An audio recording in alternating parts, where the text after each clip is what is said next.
ሰላም ጤና ይስጥልን የተከበራችሁ ቤተሰቦቻችን እንደምን አላችሁ? እኛ ሰላም ነን እግዚአብሔር ይመስገን። በያላችሁበት ሰላም፣ ፍቅር፣ መረጋጋት፣ ደስታ ለእናንተ እንዲሆንላችሁ እንመኛለን።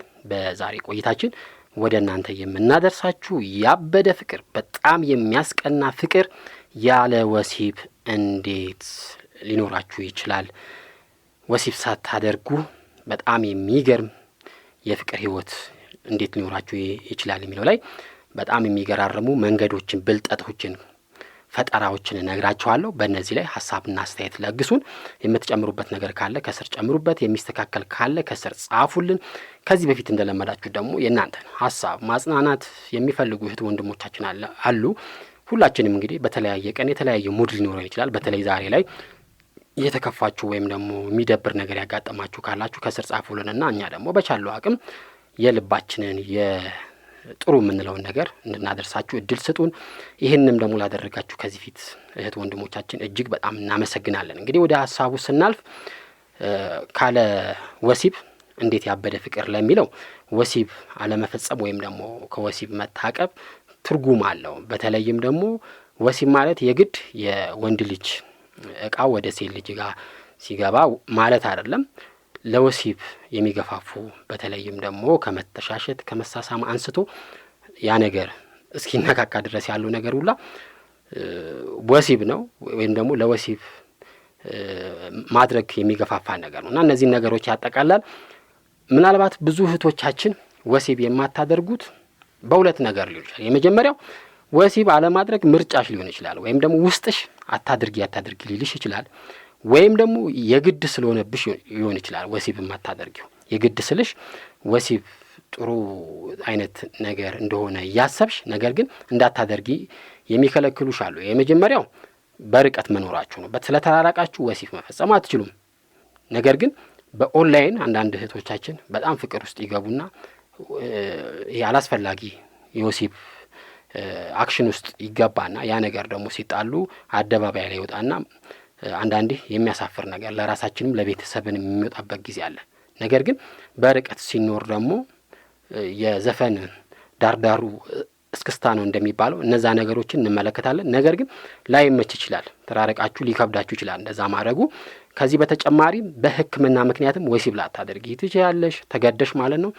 ለምሳሌ አንዳንድ እህቶቻችን የቲቢ ህመም ከያዛቸው ሐኪሞች በቀጥታ ነው የሚናገሩት። ቲቢ የያዛት ሴት ወሲብ እንዳትፈጽም ይገደዳል። ምክንያቱም የአተነፋፈስ ስርዓቷ በጣም ስለሚፋጠን በሽታውም ደግሞ ወደ ሌላ ሰው ሊተላለፍ ስለሚችል አታድርጉ ይባላል እና በዚህ ምክንያትና ሌሎች ከሕክምና ጋር የተያያዙ ከሴት ልጅ ብልት ህመም ጋር የተያያዙ ምክንያቶች አታድርጊ ሊባል ይችላል እና ይሄም ምክንያት ነው ይችላል። ከሁሉም በላይ ደግሞ በየትኛውም ሃይማኖታችን ያው እኛ ስለማንፈጽመው ስለማናደርገው ነው እንጂ ሃይማኖት ይከለክላሉ ከትዳር በፊት ወሲብ መፈጸም ማለት ነው። በዚህ ምክንያት በሃይማኖት ዙሪያ ትልቅ ቦታ የሚሰጡ እህቶች በእስልምናም በክርስትና ማለት ነው ያንን ነገር እንዳያደርጉ ስለሚከለከሉ ላያደርጉ ይችላሉ። ነገር ግን ፍቅር አይከለከሉ፣ ከተጋቡ በኋላ ሊያደርጉት እንደሚችሉ ህጉ ስለሚፈቅድ ማለት ነው። ምንም ይሁን ምንም ምክንያቱ ወይም ደግሞ እድሜሽ ትልቅም ይሁን ገና 10 ቤቶች ውስጥ ሆኜ ከወሲብ ልምድሽ ጋር በተያያዘም ደግሞ ከዚህ በፊት ከብዙ ወንዶች ጋር ወሲብ ፈጽመሽ የምታውቂ ሁኚ፣ ምንም ወሲብ ፈጽመሽ የማታውቂ ልትሆኚ ትችላለሽ። ወሲብ ከዚህ በፊት ብዙ ሳታደርጊ ለብዙ አመታት በተለይ በርቀት የምትገኝ ከሆነ አድርገሽ የማታውቂ ልትሆኚ ትችላለሽ፣ ላትሆኚም ትችላለሽ። ብቻ ምክንያቱም ምንም ይሁን ወሲብ አለማድረግ ወይም ደግሞ ከወሲብ ታቅቦ በጣም ምርጥ ፍቅር ውስጥ መቆየት ቀላል ነገር አይደለም። በተለይም ደግሞ ከዚህ በፊት ከፍቅረኛሽ ጋር ወሲብ የምትፈጽሚ ከሆነና ዛሬ ላይ ያ ነገር ትክክል እንዳልሆነ ገብቶሽ ወሲብ እንደማትፈጽሚ ለፍቅረኛሽ መንገር ወይም ደግሞ ኖ ማለት ሊከብድሽ ይችላል። ይሄ ነው በጣም ከባዱ ነገር። ያልጀመሩ ሰዎች አይከብዳቸውም። የጀመሩ ነገር ግን ማቋረጥ የሚፈልጉ ሰዎች ግን እጅግ በጣም እንደሚከብዳቸው እንመለከታለን። ነገር ግን በመሃላችሁ በፍቅርሽ በትዳርሽ ማለት ነው በወሲብ ምክንያት ባለመፈጸማችሁ ምክንያት አንቺ ያን ነገር ባለመፈለግሽ ምክንያት ችግር እንዳይፈጠር የሆነ ፈጠራ ብልጠት ወይም ደግሞ ከሱ ጋር ውይይት ያስፈልጋል ብዬ አስባለሁ። እነዚህ መንገዶች ነው የምነግራችሁ። የመጀመሪያው ፍቅራችሁ እንዳበደ እንደቀለጠ እንዲቆይ ከፈለግሽ የምትጣቀቡበትን እውነተኛ ምክንያት ማስቀመጥ ነው። ለምንድን ነው ወሲብ ማድረግ ያልፈለግሽው? የሚለውን ነገር እውነት ለራስሽም እውነተኛ ሆነሽ ለሱም እውነተኛ ሆነሽ ማስቀመጥ። ዙሪያ ጥምጥም መሄድ አያስፈልግም። ሁለተኛ ነገር መወሰን መቻል። መወሰን ስልሽ ከዚህ ከፍቅረኛሽ ጋር በአካልም የምትገናኙ የማትገናኙ በርቀትም ያለሽ ከሆነ የምታደርጊውና የማታደርጊውን ነገር በደንብ መለየት። ለምሳሌ በርቀት ያላችሁ ስለ ወሲብ በጣም ዲቴል ገብታችሁ በስልክ መነጋገር ያ ነገር ሊያነሳሳሽ ይችልና ወደ አልተፈለገ የሆነ ስሜት ውስጥ ሊከትሽ እንደሚችል፣ እንቅልፍ ሊነሳሽ እንደሚችል፣ ስራሽን ሊያጓትትብሽ እንደሚችል፣ እንዲሁም ደግሞ ቶሎ እንድትመጪ የሚገፋፋሽ ወይም ደግሞ ስራሽን በመሰሪበት ጊዜ እንዲመርሽ የማድረግ አቅም ስላለው ይሄን ነገር እንደማታደርጊ ለራስሽ መወሰንና ይሄን ደግሞ ለሱ ማሳወቅ መቻል አለብሽ። በአካል የምትገናኙ ደግሞ ወሲብ ማድረግ ካልፈለሽ መተቃቀፍ አለመፈለግ ትችላለሽ። አንዳንድ ወንድ ሲያቅፍሽ በዛውም የተለያየ ሰውነት አካልሽን ይደባብስሻል። የተለያየ የሰውነት አካልሽ ላይ መነካካት ያበሳል።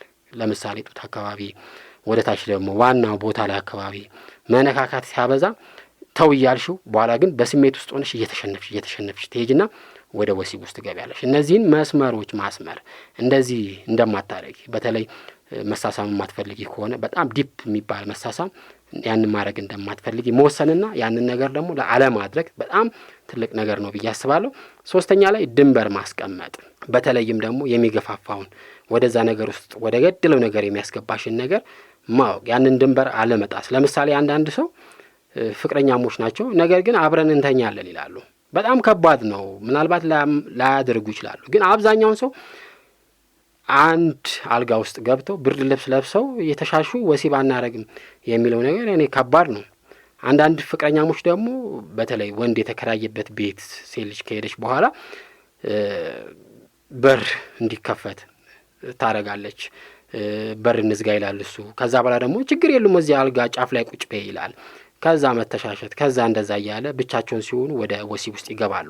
ቤቱ አትጂ አይደለም፣ ነገር ግን መስመሩን ማስመር መቻል አለብሽ። ያ ወደ ቤቱ መሄድ ወደዛ ነገር ውስጥ ሊከታችሁ የሚችል ከሆነ ያንን ድንበር አለመጣስ፣ ወደ ቤቱ አለመሄድ፣ ውጪ ካፌ ላይ የተለያየ መዝናኛ ቦታ ላይ መገናኘት ትችላላችሁ ማለት ነው። ትልቁ አራተኛ የምነግራችሁ ነገር ፍቅራችሁ እንደቀለጠ ነገር ግን ወሲብ መፈጸም ሳትፈልጊ ያንን ሰው ደግሞ ሳታጩ ለመቆየት ከፈለሽ ውይይት ማድረግ ነው። ትልቁ ነገር ይሄ ነው። የሰው ልጅ ውይይት ያስፈልገዋል። ለምሳሌ ዛሬ ላይ ወሲብ ባንፈጽም መቼ ነው ወሲብ የምፈጽም የሚለውን ነገር በደንብ ማስቀመጥ። ሃይማኖታዊ ምክንያት ከሆነ ለምሳሌ ከተጋባም በኋላ በሃይማኖታችን ብለሽ ከዛ በኋላ መንገር ትችያለሽ። ወሲብ ማድረጋችሁ ደግሞ ጥቅሙና ጉዳቱን መወያየት።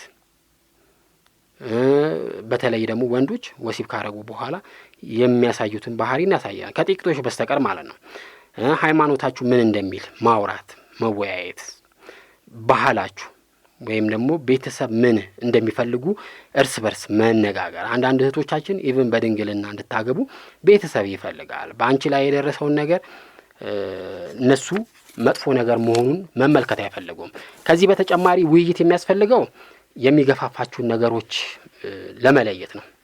ብዙ ጊዜ ወንድ ልጅ ወደ ወሲብ ስሜት ውስጥ የሚገባው ምናልባት ፒቢ የምንለው ወይም ደግሞ የወሲብ ቪዲዮዎችን የሚመለከት ከሆነ፣ ጓደኞቹ ስለ ወሲብ በብዛት የሚያወሩት ከሆነ፣ ወሲብ እንደሚፈጽሙ እንደዚህ ያረኳት እንደዚህ ሆነች እያሉ የሚያወሩት ከሆነ፣ ከወሲብ ጋር የሚያያዙ ወደዛ ስሜት ውስጥ የሚገቡ ፊልሞችን የሚያይ ከሆነ፣ አንቺም እንደዛ የምታረጊ ከሆነ ወደዛ ነገር ውስጥ ትገባላችሁ ማለት ነው። እነዚህ የሚገፋፋችሁን ነገሮች በመለየት ከነሱ መራቅ በጣም አስፈላጊ ነው። የወሲብ ስሜት ሊመጣ ይችላል በወር ውስጥ በተወሰነ ቀናት ውስጥ በጣም ጣሪያ የሱም ያንቺ ሊደርስ ይችላል። አይደርስም ማለት አይደለም፣ ግን እንደዚህ አይነት ስሜት ሲሰማችሁ ምን ማድረግ እንዳለባችሁ መወያየት። ይህንን በኋላ ነግራችኋለሁ። እንደዚህ አይነት ስሜት ሲሰማችሁ ማድረግ ያለባችሁን ነገር። አምስተኛ ወሲብ ስለሌለ አልፈልግሽም ሊል ይችላል። ብዙ ወንዶች የሚያደርጉት ይሄ ነው። ያንቺን ፍቅረኛነት አልፈልግም ወሲብ ካንቺ ጋር ካልፈጸምኩ፣ ወይም ደግሞ ወሲብ የሚፈጸመው እኮ ካንቺ ጋር ለመቀራረብ ነው ሊልሽ ይችላል። ነገር ግን አንቺ ወሲቡን ካልፈለግሽ መንገር መቻል አለብሽ። ወሲብ ስላላገኘ የማይታገስሽ ከሆነ የማይጠብቅሽ ከሆነ ወይም ደግሞ ስሜትሽን የማይረዳሽ ከሆነ ይህ ሰው ሊሆንሽ እንደማይችል መረዳት መቻል አለብሽ። ለወሲብ ነው ባጭሩ የፈለገሽ ማለት ነው። ይሄንን አልቀበልም የሚሉ ወንድ ደግሞ ካለ መንገዱ ነፃ እንደሆነ ማሳየት መቻል አለብሽ። ወይም ደግሞ የሚፈልገው መንገድ በነፃነት መምረጥ እንደሚችል መንገር መቻል አለብሽ። አንቺን ካላመነሽ ስለዚህ ጉዳይ ደግሞ አዋቂዎችን ማማከር ይችላል። አንቺ መክረሽው ነገረሽው ካልሰማ የሃይማኖት አባቶችን ማማከር ይችላል። መጽሐፍን ማንበብ ይችላል። ሃይማኖታዊ መጽሐፎችን ማለት ነው። የበለጠ እየተረዳሽ ይሄዳል ማለት ነው። 6ኛ በጣም አሪፉ ዘዴ ብዬ ወይም ደግሞ ብልጠት ብዬ የማስበው የሚመጣውን ችግር በግልጽ ማስቀመጥ።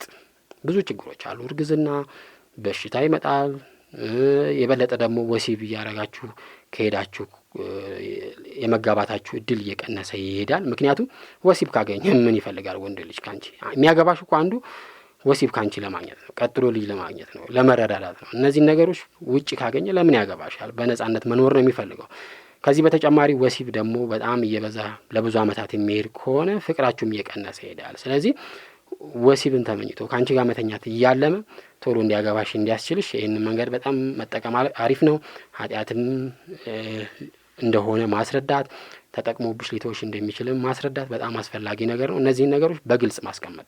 7ኛ ላይ በጣም አሪፍ ዘዴ ብዬ የማስበው ተጣልቶሽ ሊመለስ ስለሚችል ወይም ደግሞ ከፈለክ ይቅር የኔናንተ ፍቅረኛነት ብለሽው ከዛ በኋላ አልፈልግም ብሎ ሄዶ ነገር ግን አስቦበት አንቺ ትክክል እንደሆንሽ ገብቶ ሲመለስ ብትቀበይ በጣም አሪፍ ነገር ነው። አብዛኛው ወንዶች እንደዚህ ነው የሚያደርጉት።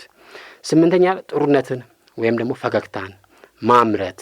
እንደዚህ አይነት ስሜት ሲሰማው እንደዚህ አይነት ነገር ሲጠይቅሽ በጥሩነት በፈገግታ ነገሮችን መመለስ፣ በጨዋታ በማሳሳቅ መመለስ አሪፍ ነው። ብዙ እህቶቻችን ንድድ ትሉና ስልኩን የምትዘጉ ሜሴጅ መጻጻፉን የምታቆሙ ወይም ጥላችሁ የምትሄዱ አላችሁ። ነገር ግን ከአቅማችሁ በላይ ከሆነ ነው ይሄን ነገር ማድረግ ያለባችሁ እንጂ ነገሮችን ወደ አሪፍ በሙድ መቀየር በጣም አስፈላጊ ነገር ነው። ወጣ ማለት መዝናናትም ከእንደዚህ አይነት ስሜት ውስጥ እንድትወጡ ያደርጋችኋል። ለቤት ውስጥ አብራችሁ ከሆናችሁ ወጣ ብትሉ አሪፍ ነው።